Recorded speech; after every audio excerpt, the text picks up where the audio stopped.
La Sociedad Española de Radiodifusión presenta... Ser... ¡Viva la radio! Podcast. Siempre.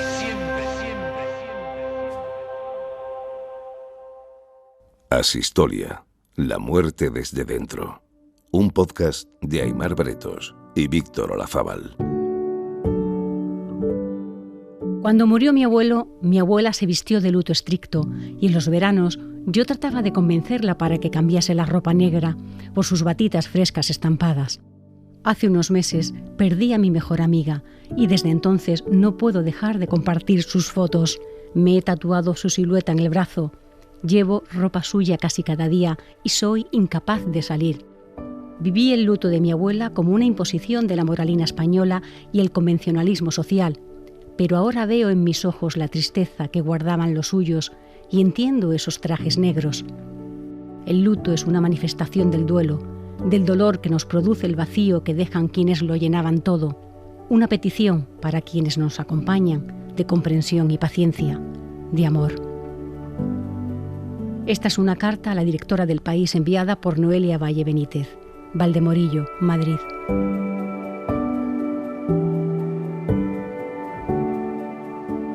Nadie nos da las herramientas necesarias para afrontar el duelo de un ser querido. Cuando nos toca pasar por uno de estos duelos, lo hacemos como nos sale, como podemos. El duelo es algo para lo que nunca estamos preparados del todo y aunque queramos estarlo, nada ni nadie nos asegura que lo vayamos a poder superar como creemos o como nos gustaría. A veces, muchas, es incontrolable. Pero sí que hay herramientas, sí que hay elementos a los que agarrarse, de los que aprender para intentar llegar a ese momento de la vida más preparados. Lo hablamos con la neuropsicóloga Marian Carvajal, que es responsable de la atención emocional de la funeraria Albia. Episodio 8. ¿Qué va a pasar ahora? ¿Cómo es el duelo? Para empezar, tengo que decir que no es una enfermedad ni una respuesta patológica.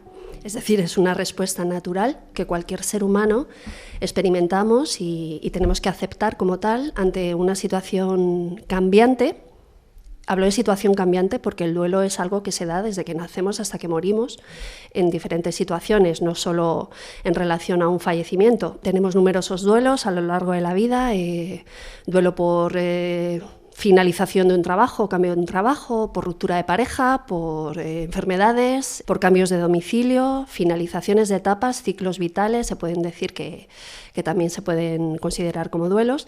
Y bueno, en concreto el duelo por un fallecimiento de un ser querido, pues es ese tipo de respuesta que de manera natural todos experimentamos y que varía mucho de una persona a otra. Y como tal, pues tenemos que entender que todos pasamos o vamos a pasar por una serie de etapas más o menos similares, pero dependiendo de las características de cada persona, bueno, de las circunstancias del fallecimiento, de la relación incluso afectiva que tenía con la persona que ha fallecido y otras circunstancias, pues lo va a afrontar de una manera o de otra. ¿Qué fases tiene el duelo? Podemos hablar de más o menos 5 etapas, ¿no? La primera etapa sería ese momento de shock emocional, ¿no? O ese impacto emocional más fuerte, más potente, que puede además dar lugar a un proceso psicológico de negación, ¿no? De negar la realidad, negar lo que está pasando, especialmente en aquellos duelos o en aquellos fallecimientos más sobrevenidos, no esperados, como puede ser un accidente de tráfico, por ejemplo. Ese proceso de negación inevitablemente tiene un periodo, ¿no? Y afortunadamente da lugar a un proceso que tiene más que ver con la parte más real emocional, que es ese proceso de tristeza, de culpa, de ira, es decir, toda la montaña rusa de emociones que de repente aparecen, ¿no? Hay personas que se sienten muy culpables, hay personas que muestran mucho enfado, mucha ira, y toda esa montaña rusa de emociones tienen que dejar paso a una fase de aceptación que casi siempre va de la mano de una fase de tristeza profunda, ¿no? Incluso de depresión, podemos decir, ¿no? No tenemos por qué llegar a ese estado más patológico, crónico de depresión, pero sí es verdad que hay personas que se encuentran en un estado depresivo durante meses Y bueno, una vez que se trasciende ese estado de depresión, que está sobre todo definido por un sentimiento de tristeza absoluta, de ruptura, ¿no? Vital, de no expectativas hacia el futuro, de no saber qué va a pasar sin esa figura que acaba de fallecer, viene esa fase de aceptación final, ¿no? Que porque haya una aceptación no significa que uno tenga más facilidad para reorganizar su vida, pero sí que a nivel emocional, las emociones, esa curva tan abrupta, ha descendido un poquito y tenemos un poco más de serenidad y tranquilidad para saber qué es lo que quiero, en qué situación estoy, con qué apoyos sociales, familiares cuento y hacia dónde va a ir mi vida, ¿no? ¿Hay diferencias de género en el duelo? ¿Los hombres y las mujeres hacen el duelo de forma distinta? No es que hagan el duelo de forma distinta, es que culturalmente se expresa de diferente manera el duelo en un hombre o en una mujer, o tenemos más facilidad quizá las mujeres para expresar emocionalmente el proceso de duelo. ¿Por qué? Porque culturalmente se nos ha facilitado mucho más la expresión emocional desde que somos pequeñas, ¿no? Desde que nacemos en el entorno familiar, en el contexto familiar, en el entorno escolar, en cualquier contexto, ¿no? Entonces, para nosotras es más sencillo y más natural hablar de las emociones, de la emocionalidad, y por eso nos cuesta menos, quizá, y no es tan extraño en un entorno familiar o profesional, por ejemplo, social, que una mujer hable y exprese, ¿no? Los hombres hacen el proceso de duelo exactamente igual, pero además con esa dificultad añadida que en muchos casos no está tan aceptado socialmente la expresión emocional en un hombre, ¿no? Entonces, esa facilidad que una mujer tiene, de primeras no la tiene un hombre y le cuesta más. Por lo tanto, eso puede dar mayor complejidad al proceso de duelo en un hombre. Pero la expresión siempre es necesaria. Hay una frase que todos la hemos oído o la hemos dicho, que es la de llora, suéltalo porque es necesario. ¿La expresión siempre es necesaria o no tiene por qué? Sí, la expresión siempre es necesaria y va a ser necesaria de una manera o de otra. Es decir, cada uno tiene su propia fórmula para expresar y si no te sale llorar, no tienes por qué llorar. Pero el hecho de no llorar no significa que no estés teniendo una serie de emociones muy profundas, ¿no? y que esas emociones no estén buscando la vía para ser expresadas. Cualquier persona tiene que buscar las vías para expresar esas emociones. Puede ser a través del arte, puede ser a través del deporte, puede ser a través del llanto, puede ser a través de la ira también, si es que todas las emociones tienen su funcionalidad, no hay ninguna mala, al contrario. La ira nos proporciona a veces la vitalidad necesaria y la energía necesaria para reaccionar, ¿vale? Y después de esa reacción o esa respuesta, lo importante es que la ira baje y sea sustituida por otro tipo de emoción mucho más adaptativa, ¿no? Pero al final la expresión emocional tiene que darse de una manera o de otra, y contra más pronto se dé la expresión emocional, mucho mejor, porque así facilitamos que el proceso de duelo avance. ¿Un duelo se puede enquistar? Sí. Sí, se puede enquistar, se puede ocultar, se puede cronificar, se puede convertir en multitud de síntomas que enmascaran que siga habiendo un proceso de duelo. Es decir, podemos hablar de síntomas que perduran en el tiempo después de años y que la persona no relaciona con el duelo, ¿no? Pues como insomnio crónico, como urticaria, por ejemplo, como una respuesta emocional ansiosa base que ya casi que hemos naturalizado, es decir, una serie de cuestiones que no estamos relacionando con un duelo porque pensamos que ya se gestionó y no. Y claro, un proceso terapéutico es ese proceso en el cual la persona se da cuenta e identifica que mucho de lo que está viviendo en el presente, todos los miedos que vivimos en el presente tienen que ver y están absolutamente relacionados con miedos del pasado, con heridas del pasado.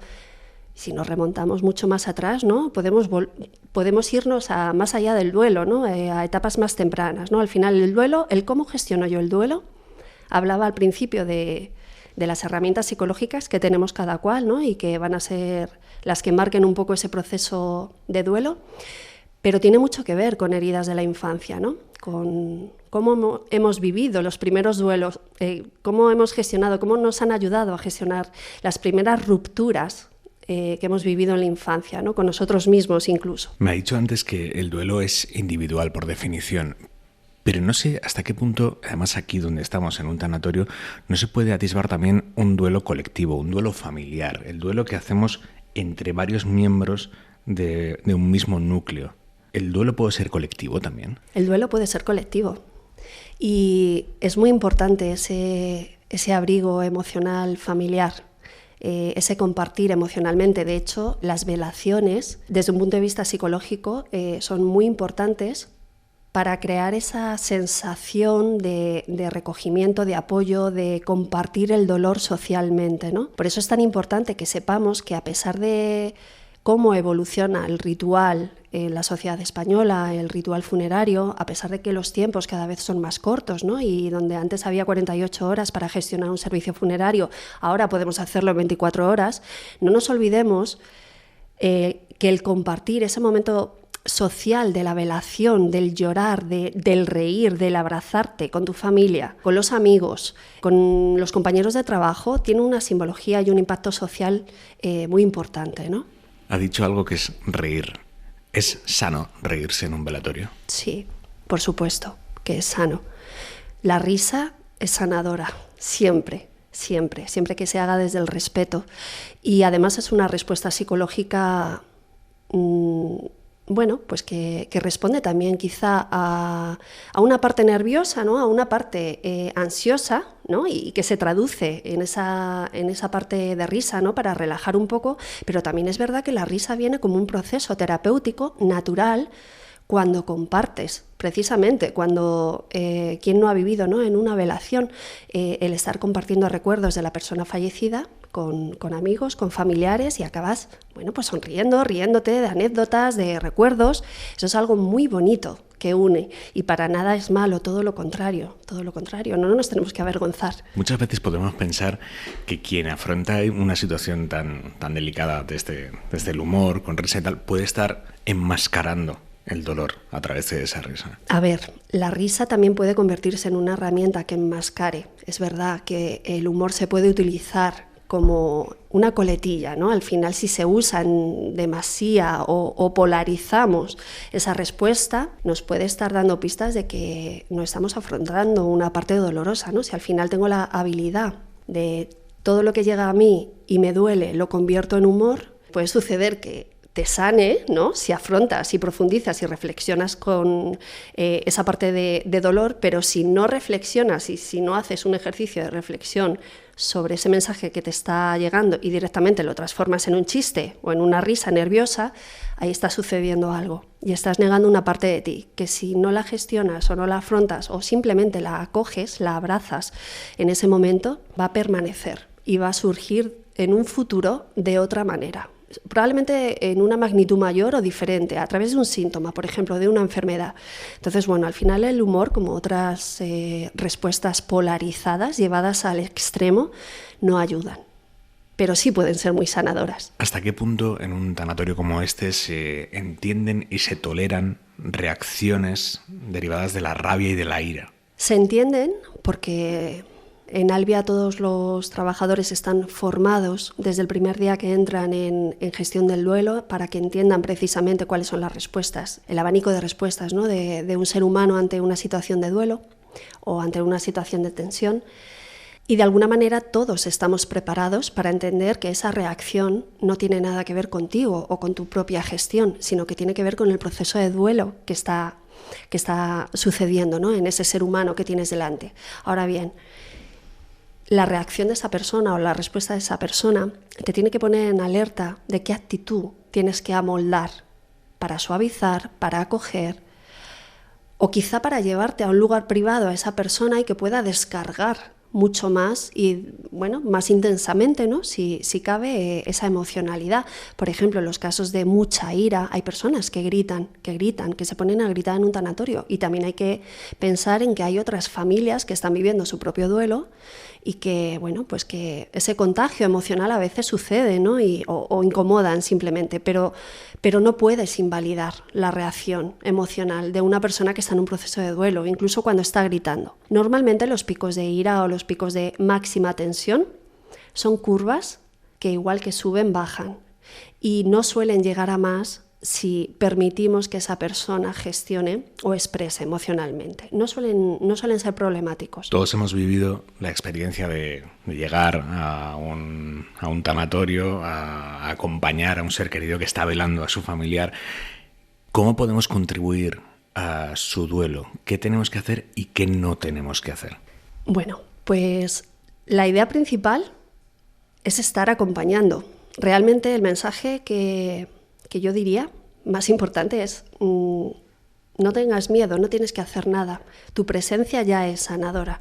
Tu presencia, tu abrazo, el acompañar, el estar escuchando activamente, empáticamente, lo que te quiera decir, lo que necesite decir y expresar el doliente, con eso ya es suficiente. No tenemos que utilizar frases mágicas porque no las hay, ni prepararnos el guión, porque luego todo esto no sirve para nada realmente. Es verdad que hay frases que más que ayudar, bueno, pues igual incomodan un poquito más, pero nadie sabemos realmente actuar, ¿no?, en esas situaciones y además el dolor o a veces los nervios son tan envolventes, ¿no?, que nosotros mismos nos podemos poner nerviosos y no actuar bien. Ante la duda, silencio, respeto, acogimiento, escucha activa y empatía. ¿De qué frases hechas tenemos que huir?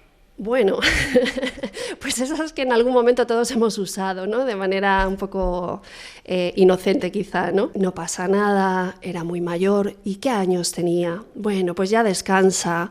Bueno, hasta cosas un poco más dolorosas, ¿no?, que pueden causar más dolor, como en los casos de fallecimientos, de duelos perinatales, neonatales, ¿no? Bueno, si sois muy jóvenes ya vendrá otro hijo, si ni siquiera había llegado a nacer, si no os ha dado tiempo a conocerle, si tampoco le habíais puesto nombre, por ejemplo. Estas cosas son muy inapropiadas, ¿eh? Y se siguen diciendo porque además van un poco alineadas con el tabú o con la conciencia, el nivel de conciencia que tenemos socialmente, ¿no?, con determinados tipos de duelo, ¿no? Como que bueno, no pasa nada, venga, la vida sigue. No, sí pasa, la vida sigue, pero la vida para mí no va a ser igual. Entonces, o por ejemplo con los niños, ¿no? El abuelito está en el cielo, o pues no te preocupes, cariño, el abuelito va a seguir aquí contigo, o bueno, pues una serie de cosas que pueden dejar con mayor preocupación al niño si no se abordan desde una mayor coherencia y adaptando el mensaje real, sin mentir, pero adaptando el lenguaje a la comprensión del niño, ¿no? Ese tipo de frases son peligrosas. ¿A partir de qué edad podemos explicarle a un niño que su abuelo ha muerto? Pues mira, a un niño se le puede explicar desde cualquier edad que el abuelo ha muerto. Ahora bien, hay que entender cuál es el nivel de comprensión de un niño con 3 años, por ejemplo.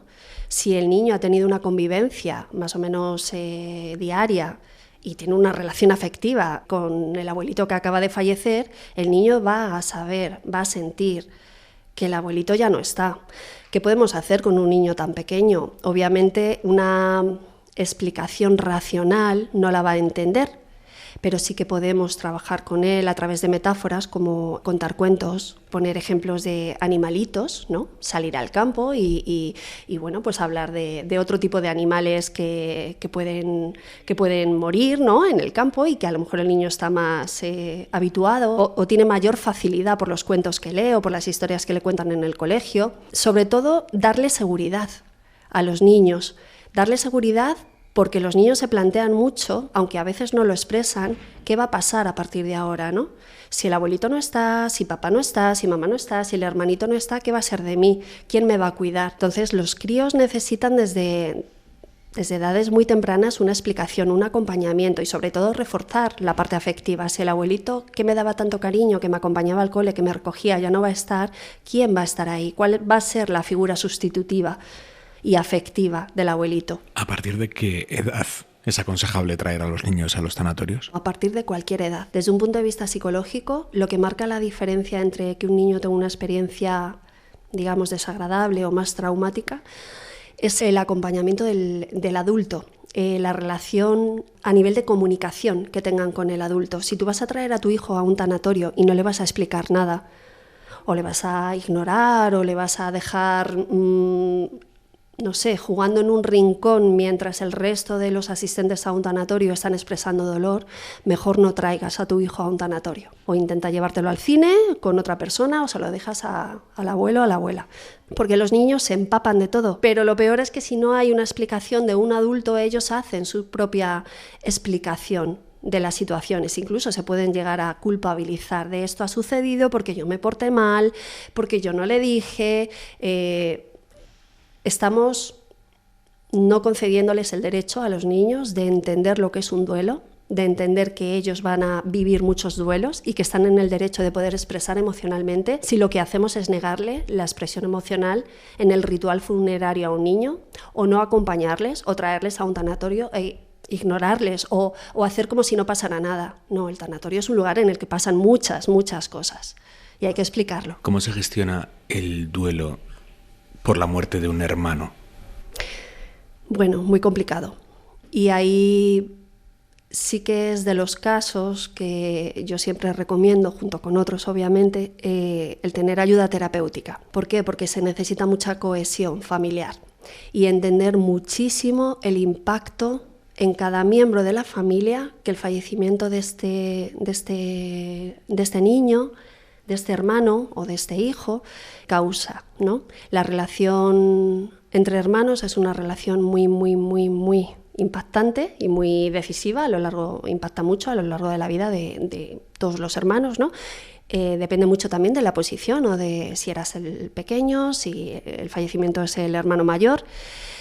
Los padres tienen que entender muy bien cuál es la necesidad que queda al descubierto del hermano, del hijo que no ha fallecido, cuál es el lugar que ocupaba ese hermano que se ha ido, pero al mismo tiempo para los padres es doblemente complicado porque ellos han perdido a un hijo, ¿no? Entonces es necesario entenderse, comunicarse, darle el espacio a ese hijo fallecido que se merece y que va a permanecer siempre en las vidas de cada uno de los familiares, es decir, no pasar por alto absolutamente nada.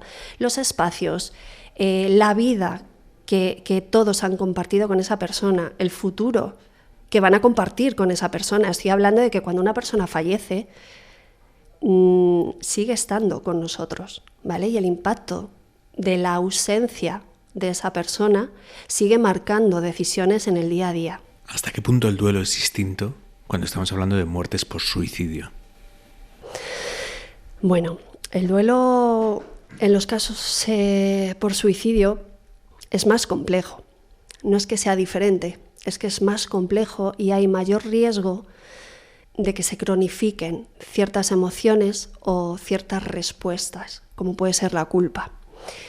Un suicidio es algo tan impactante que se tarda muchísimo en gestionar el proceso de duelo. Es otro de los casos en los que inevitablemente se necesita ayuda terapéutica y de otras familias que están en la misma situación. Desde el inicio es muy importante que estas familias se sientan respaldadas y que además tengan de alguna manera una figura que pueda protegerlas, por así decir.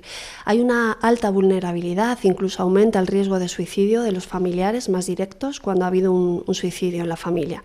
Entonces tenemos que consolidar una red familiar lo antes posible, precisamente para que podamos proteger la vulnerabilidad de estos familiares. ¿Se percibe un dolor distinto, más intenso, en los velatorios de suicidios? Se percibe quizá mayor contención. La respuesta emocional de los familiares de muerte por suicidio varía mucho. Y a veces lo que se produce es un shock tan tremendo que durante semanas enmascara realmente el duelo o la expresión emocional. Por eso es tan importante trabajar desde el inicio, porque es de tal magnitud el impacto que a veces te incapacita para reaccionar emocionalmente, incluso para llorar. Entonces, la expresión emocional incluso a veces es menor, ¿no? Exteriormente parece que se exterioriza menos, y es por esto, es porque el shock emocional es tan impactante y dura tanto y de tal impacto en cada persona, que nos puede despistar un poco, ¿no? Pero también es verdad que hay reacciones mucho más polarizadas en emociones como la ira, por ejemplo. Es paradójico que en el momento en el que mayor dolor de nuestra vida vamos a sentir, o en uno de los momentos en los que mayor dolor vamos a sentir, que es la pérdida de un familiar muy querido, se espere de nosotros que seamos al mismo tiempo anfitriones en las salas de velatorio. ¿Cómo conjugar eso? A veces se convierte en una verdadera tortura, ¿no? Muchas veces ese compromiso de atender socialmente a las personas que gentilmente y amablemente vienen a despedirse, pues es una circunstancia que cuesta, ¿no? Que cuando tú estás inmersa en tu dolor, o a lo mejor llevas semanas sin dormir, ¿no? Atendiendo a tu familiar fallecido en un hospital, por ejemplo, pues cuesta muchísimo. Lo único que quieres es un poco, que todo acabe, ¿no? Incluso como si fuera una pesadilla y volver a cierta normalidad. Esto es natural y es lógico, pero en la mayor parte de los casos, teniendo en cuenta esta situación de cansancio o de dolor más punzante, se agradece el abrazo. Se agradece el acompañamiento, se agradece que al final esas personas que tú creías o sentías más lejanas en este momento tan importante estén ahí. O si no pueden estar presencialmente, que llamen por teléfono o que en algún momento se interesen por cómo estás. Al final el ritual simbólico y de duelo pasa por esa parte social, de compartir, y la parte más de soledad, que también es absolutamente necesaria para procesar el duelo, vendrá más adelante. Pero si esa parte de soledad viene y no se ha dado la parte de compartir, de expresar socialmente, o no se da posteriormente, no tiene por qué ser solo en el momento de la velación, hay una parte que va a faltar. Y que en algún momento vamos a echar en falta, ¿no? Ese compartir nuestro dolor, porque somos seres sociales, vivimos en sociedad, en tribu, en familias, y al final compartes las alegrías, pero necesitas compartir las asperezas de la vida o los dolores para sentirte mucho más refugiado. ¿Hay personas para las que pueda ser bueno en su proceso de gestión del duelo no venir al tanatorio, ahorrarse este paso? Sí. Claro que puede ser bueno. ¿Por qué? Es decir, cuando hay una persona que no quiere venir, tampoco te sabe explicar por qué no quiere venir, por qué no quiere asistir, lo que subyace probablemente sea un miedo, incomprensible, ¿no? O que está enquistado por otras cuestiones, probablemente porque haya duelos o haya informaciones erróneas, ¿no? Con respecto a lo que va a ver o va a sentir. Probablemente sean personas que tengan un factor de falta de control sobre sus propias emociones o les cueste el darse permiso para sentir, ¿no? Entonces, simplemente el sentir que van a estar en un entorno en el que la emocionalidad está tan a flor de piel les puede hacer dar un paso atrás. Hay una decisión que tiene que tomar todo el mundo que viene a un tanatorio a velar el cuerpo de un familiar, y es ver o no el cuerpo. ¿Es recomendable verlo para gestionar bien el duelo o no tiene por qué? No tiene por qué. Además, aquí de nuevo contamos un poco con la decisión libre, el libre albedrío, ¿no? Digamos, o si una persona se conoce a sí misma, sabe que no es necesario a veces el ver a una persona fallecida para aceptar que ha fallecido.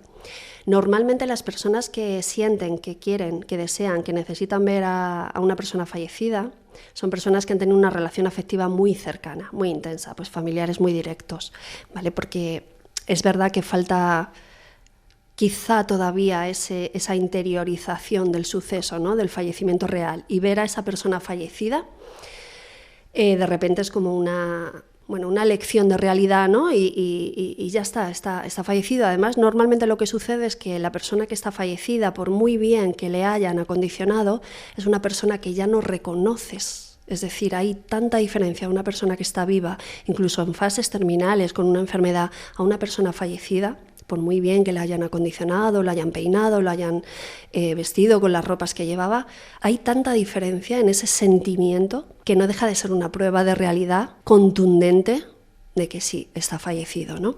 Entonces, desde un punto de vista psicológico, para ciertas personas o ciertos perfiles sí que es recomendable que visualicen a esa persona, ¿no? Fallecida.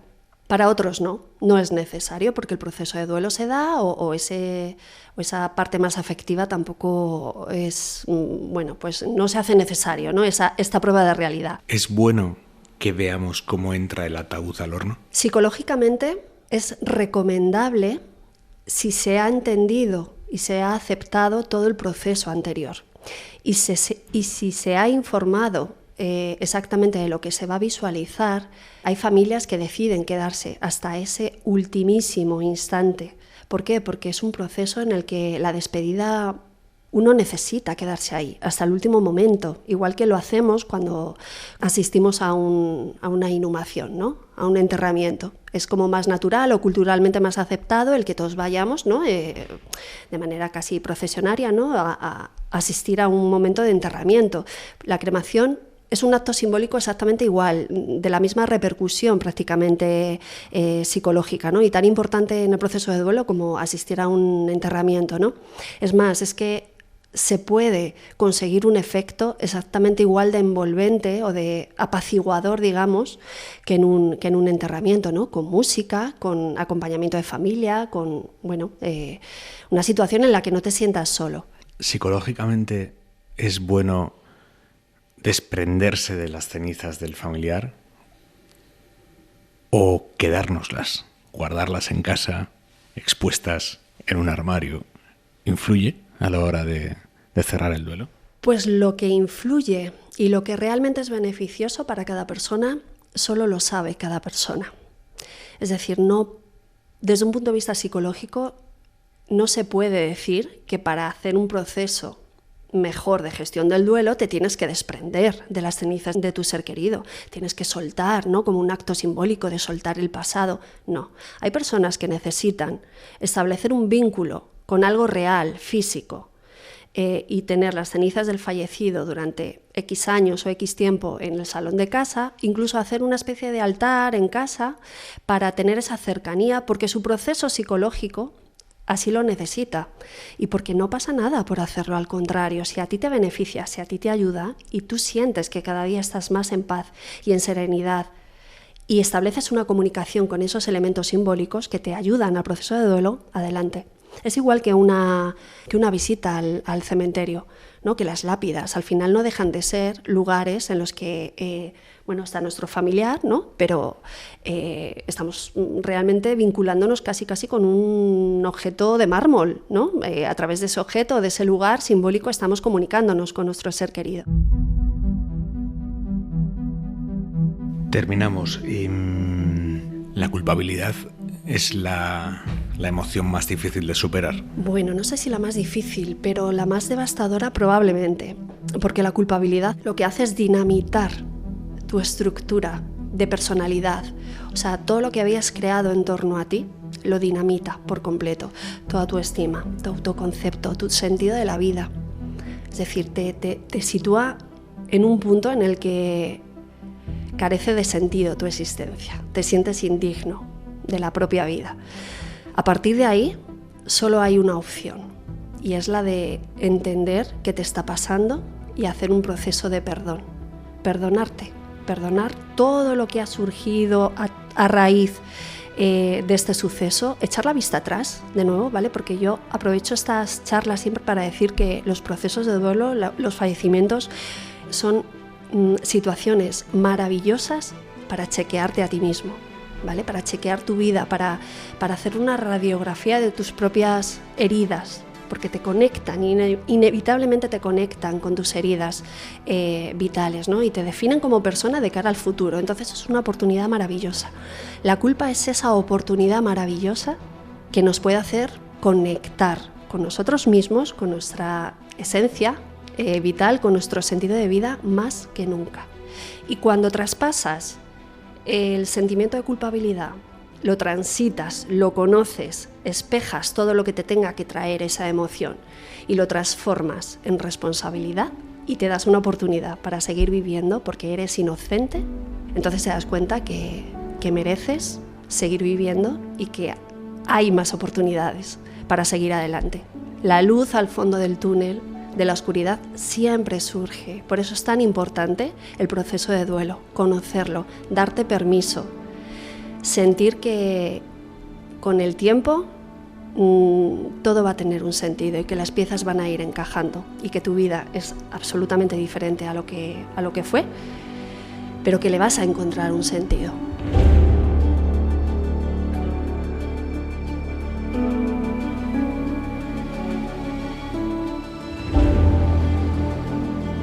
Llegados a este punto, después de haber escuchado todo lo que hemos oído a lo largo de los distintos episodios de este podcast, Asistolia, nos hacemos la madre de todas las preguntas. ¿Qué relación tenemos con la muerte?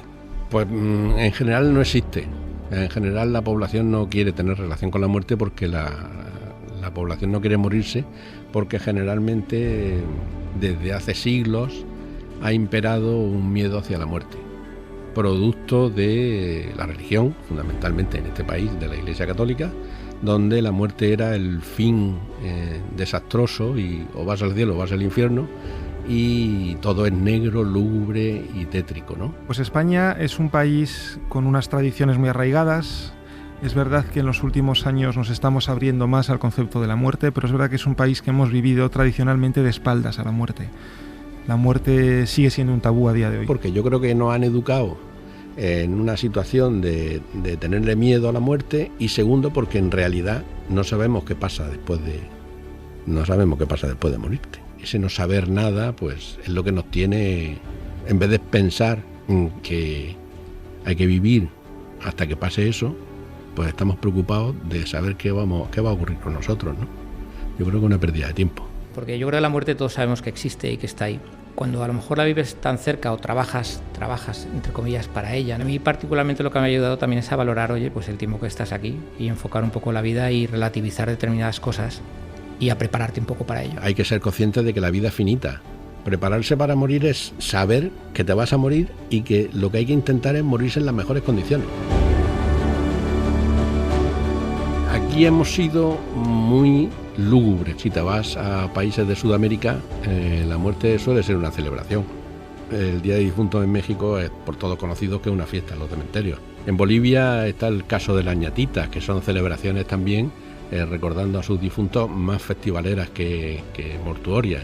En Santo Domingo se puso de moda hace un tiempo el embalsamar a los fallecidos con la profesión que habían tenido o las aficiones que habían tenido, y te puedes encontrar un funeral con el señor encima de una moto, porque le gustaban mucho las motos, o un señor conduciendo una ambulancia, y meten en el velatorio la ambulancia y el tipo conduciendo la ambulancia. Es otra forma de entender la muerte. Ahí es un homenaje a lo que el tipo, el individuo quería, ¿no? Y quería. Y luego sí, luego hay países europeos pues que están todavía donde estábamos nosotros hace años, Italia, Grecia, por ejemplo, ¿no? Y hay otros, por ejemplo Suecia, que lo vive de otra manera, Noruega, todos los países nórdicos están a años luz y llevan años enterrando cenizas y creando bosques con las cenizas de los fallecidos, ¿no? Es una cuestión cultural totalmente esto, ¿eh? Parece ser que ya hemos aprendido que no hay que sufrir permanentemente después de que se muera alguien, ¿no? Sino que hay que celebrar que lo has conocido y que ha tenido una buena vida. ¿Por qué es tan importante hablar de la muerte? Hablar de la muerte es hablar de la vida a todos los niveles, porque es lo que pasa después. Entonces eso conlleva una serie de circunstancias importantes. Yo soy partidario de que en los colegios, igual que debería de haber una asignatura de entender los medios de comunicación y de entender las redes sociales, pues debería de haber una asignatura o una parte o dentro de alguna asignatura una explicación de que la gente se muere y qué se puede hacer después de la muerte, ¿no? Y ahí ya habría que incluir el tema de salud mental, el tema del suicidio, el tema de la soledad, el tema de la tercera edad y de los cuidados paliativos. O sea, yo creo que eso sí sería necesario, ¿no? El que la educación estuviera el tema de la muerte. Entonces yo sí creo que hace falta ese proceso.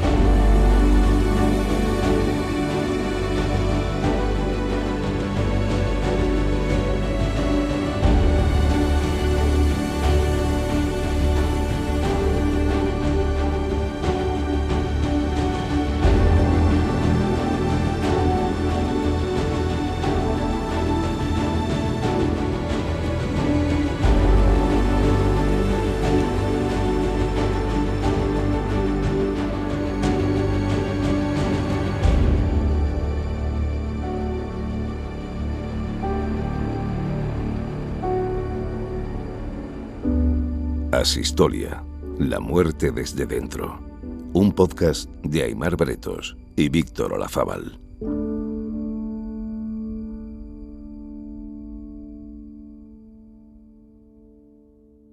Este podcast ha sido posible gracias a todas las personas que han participado prestando su voz y su testimonio.